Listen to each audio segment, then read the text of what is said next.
अब अगर कोई पुलिस वाला बिना जांच के मुकदमा दर्ज करेगा तब उसकी खैर नहीं है। नए कानून के अंदर नई धाराएं जुड़ चुकी हैं और उन नई धाराओं में भयंकर सजा को जोड़ा गया है ऐसे पुलिस वालों के लिए जो बिना जांच के किसी के खिलाफ में झूठा मुकदमा दर्ज कर देते हैं, और उसके ऊपर कार्रवाई आप लोग भी कर सकेंगे। कैसे कार्रवाई होती है नए कानून के तहत में? जो नया कानून बना है भारतीय न्याय संहिता, इसकी एक धारा बना दी 202। इसके तहत में अगर कोई पुलिस वाला बिना जांच के आपके खिलाफ में मुकदमा दर्ज कर देता है या फिर उसकी चार्जशीट कोर्ट में पेश कर देता है, तब आप उसके ऊपर एक्शन ले सकेंगे। कार्रवाई जो होगी इस सेक्शन के तहत में होगी और 1 साल तक की सजा उसको मिल सकती है। लेकिन फिर वही बात, पुलिस वाले की शिकायत तो पुलिस वाले से करनी पड़ेगी, वो कुछ करेगा नहीं। अब ऐसा नहीं है, वो सिस्टम खत्म हो गया। अब पुलिस वाले की शिकायत के लिए एक अलग कमीशन बनेगा, वहां पे जाके आपको शिकायत करनी पड़ेगी और आपको तुरंत कार्रवाई देखने को मिलेगी। अब वो शिकायत कैसी होती है, वो सारी बातें आपको मैं इसी वीडियो में बताने वाला हूं। दूसरी चीज, अगर कोई पुलिस वाला ये जानता है कि जिसने आपके खिलाफ में शिकायत की वो शिकायत झूठी है और फिर भी जानबूझ के आपको फंसाने के लिए, आपको जेल में भिजवाने के लिए जानबूझ के झूठा मुकदमा दर्ज आपके ऊपर करता है या फिर आपके खिलाफ में चार्जशीट कोर्ट में पेश करता है और जानता है कि झूठी चार्जशीट है, आपके सबूत भी नहीं देखता है, ऐसे में एक धारा और बनी है ऐसे पुलिस वालों के लिए और उसके तहत में जो कार्रवाई होती है वो धारा बना दी 256 और जो कार्रवाई होगी 3 साल तक की सजा का प्रावधान इसके अंदर बताया गया है। अब इसकी कार्रवाई कैसे होती है तो सारी चीजें आपको बताने वाला हूं, थोड़ा सब्र रखिए। लेकिन अगर कोई पुलिस वाला, आपका मैटर ऐसा है जिसमें सजा 7 साल से कम की होती है, जैसे कोई दहेज का केस हो गया, कोई डोमेस्टिक वायलेंस का केस हो गया, और आपको बिना नोटिस दिए अगर वो गिरफ्तार कर लेता है, आपको अब एक नोटिस देना पड़ेगा। जो नया कानून बना ना भारतीय नागरिक सुरक्षा संहिता, इसकी धारा बना दी 35(3) का आपके पास में नोटिस आएगा ही आएगा। अगर बिना नोटिस दिए कोई पुलिस वाला आपको गिरफ्तार कर लेता है तब खैर नहीं है भाई, तब तो भयंकर फंसेगा। जो कि नई धारा बन गई है 258, इसके तहत में 7 साल तक की सजा अगर बिना नोटिस दिए कोई भी पुलिस वाला आपको गिरफ्तार कर लेता है। 7 साल से कम के मैटर का जिक्र है, यानी कि जो दहेज के, डोमेस्टिक वायलेंस के, चोरी चकारी के जो केस होते थे ऐसे केसों के लिए। लेकिन अगर आपको बिना नोटिस दिए वो बंद कर लेता है तब तो चलो 258 का उसने अपराध कर लिया, लेकिन आपको निकालना भी तो जरूरी है। ऐसे में अगर आप या आपके कोई परिवार का सदस्य बिना नोटिस दिए किसी पुलिस वाले ने गिरफ्तार कर लिया है, तब आप उसके खिलाफ में रिट लगा सकते हैं या फिर आपका परिवार अब रिट लगा सकेगा। जो रिट जो लगेगी वो लगेगी हाई कोर्ट के तहत में। हाई कोर्ट का जो आर्टिकल होता है 256, हमारे संविधान का जो आर्टिकल होता है 226, इसके तहत में हाई कोर्ट में रिट लग जाएगी। और अगर रिट में हाई कोर्ट कह देती है कि उस बंदे को रिलीज करो, आपने बिना नोटिस दिए उसको गिरफ्तार किया है और उसके बाद भी अगर वो उसको नहीं छोड़ता है, फिर कोई नहीं बचा पाएगा भाई। उसके लिए एक नया सेक्शन बना दिया 127 का 5, इसके तहत में 2 साल की सजा और, यानी कि ये तो लगेगी साथ में ये भी लग जाएगी।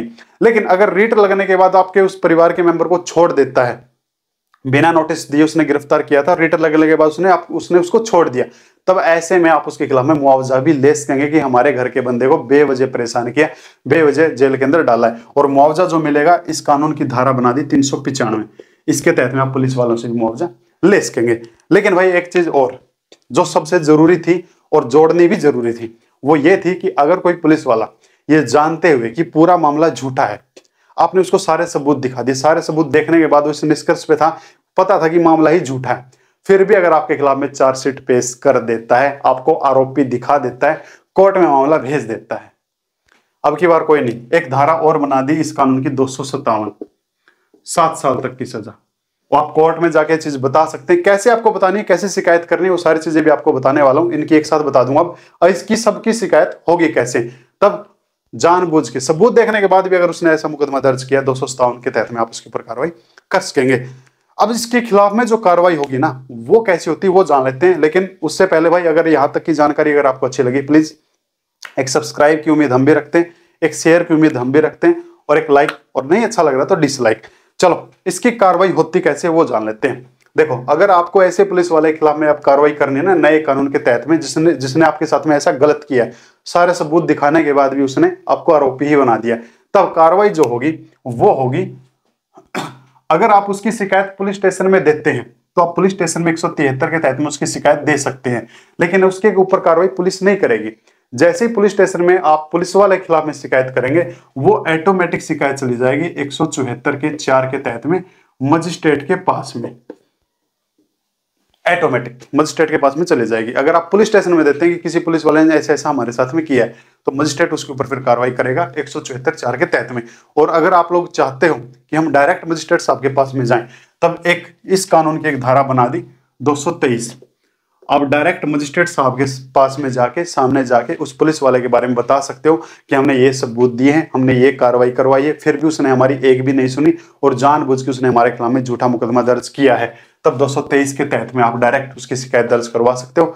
फिर वही बात, अब ये सुनवाई कितने दिन के अंदर होगी, तो ज्यादा दिन नहीं लगेंगे, 90 दिन के अंदर अंदर उस पुलिस वाले के ऊपर कार्रवाई हो जाएंगी। प्रावधान बना भाई, एक नई धारा बन गई 232, 90 दिन, ये नए कानून के अंदर 90 दिन के अंदर आपको कार्रवाई देखने को मिल जाएगी। और अगर 90 दिन भी लेट हो जाते हैं तो मजिस्ट्रेट आपको कारण बताएगा कि 90 से फालतू दिन क्यों लगे हैं। ये नए धारा बनी है, नया कानून बन चुका है। तो अगर कोई पुलिस वाला आपके खिलाफ में झूठी रिपोर्ट बनाता, कोई झूठी बिना जांच के आपके खिलाफ में मुकदमा दर्ज कर देता है, चार्जशीट पेश कर देता है, तब आप उसके ऊपर अब ऐसे एक्शन ले सकेंगे, चाहे केस आपका कोई भी हो, चाहे दहेज का केस हो, डोमेस्टिक वायलेंस का केस हो, चोरी चकारी का केस हो। पर केस वो मैंने बताया ना, गिरफ्तारी वाले में ध्यान रखना 7 साल से कम का मैटर है। उसके अलावा जो भी मैटर थे आप वहीं पे सारी धाराएं का यूज आप करवा सकते हो।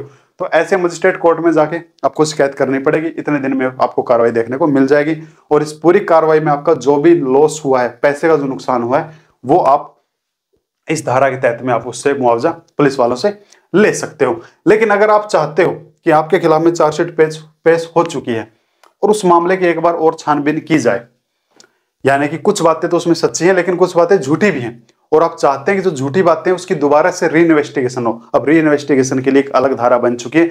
आप उस पूरे मामले की दोबारा जांच करवा सकते हो, वो भी मजिस्ट्रेट से। और मजिस्ट्रेट उसकी जो दोबारा जांच करेगा वो करेगा 175 की 3 के तहत में। ये एक नई धारा बन चुकी है, ठीक है। ये 175 का 4 है भाई, 175 का 4, माफी चाहूंगा। तो 175 की 3 के तहत में आप पूरे मामले की री इन्वेस्टिगेशन करवा सकते हो। और अगर कोई पुलिस वाला आपने जो सबूत दिखाए थे उनको इग्नोर करके और फिर भी अगर आपको झूठा साबित कर देता है, यानी कि आपके खिलाफ में झूठा मुकदमा दर्ज कर देता है, आपको आरोपी बना देता है, फिर उसके ऊपर एक धारा और बन चुकी है। और वो जो धारा बनी है वो बना दी इस कानून की 229। अगर झूठी चार्जशीट आपके खिलाफ में पेश किए और झूठे सबूत आपके खिलाफ में पेश किए, तब 7 साल तक की सजा प्रावधान यहाँ पे हो जाएगा। तो अब पुलिस वालों के लिए अगर कोई बिना जांच के आपके खिलाफ में मुकदमा दर्ज करता है तो आप इतने एक्शन ले सकते हो, इतने ऑप्शन आपके पास में आ सकते हैं, आ चुके हैं।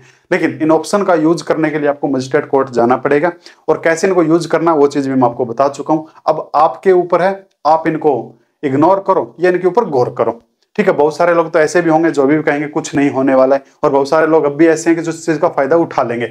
मेरे पास हर तरह के कमेंट आएंगे, हर तरह के मैसेज आएंगे। कुछ लोग ये भी कहेंगे कि सर हाँ मैंने ऐसा किया था और मेरे को रिजल्ट मिला, और कुछ वो ही आएंगे। तो अपनी अपनी सोच है भाई।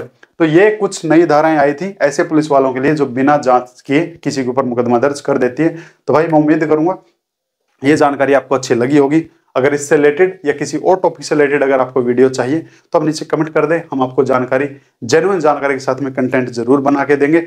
और अगर आपको ये वीडियो अच्छा लगा तो इस चैनल को सब्सक्राइब कर लें। आगे ऐसी वीडियो चाहिए तो एक शेयर की उम्मीद हम भी रखते हैं, लाइक कर लें, नहीं अच्छा लगा इसको डिसलाइक कर लें।